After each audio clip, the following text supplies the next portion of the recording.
E all'udienza generale Papa Francesco ha incontrato alcuni bambini ucraini. Forte la denuncia degli orrori della guerra, monito le Nazioni Unite incapaci di fermare le violenze. Ignazio Ingrao.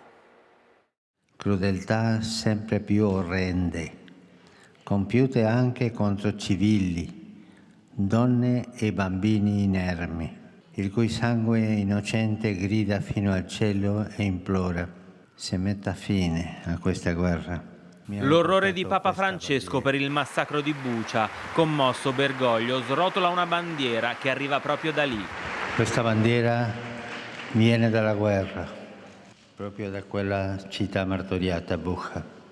Il pontefice chiama accanto a sé un gruppo di bambini ucraini fuggiti dalla guerra e ospitati in Sardegna. Il Papa bacia la bandiera di Bucha, un gesto che vale più di molte parole. Questi bambini sono dovuti fuggire. Non dimentichiamoli e non dimentichiamo il popolo ucraino.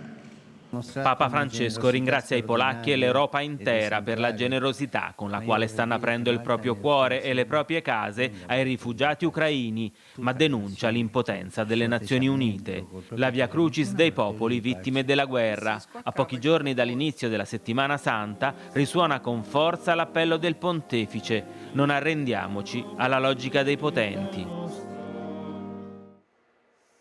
Nel suo intervento al Parlamento irlandese, Zelensky chiede più decisione all'Unione.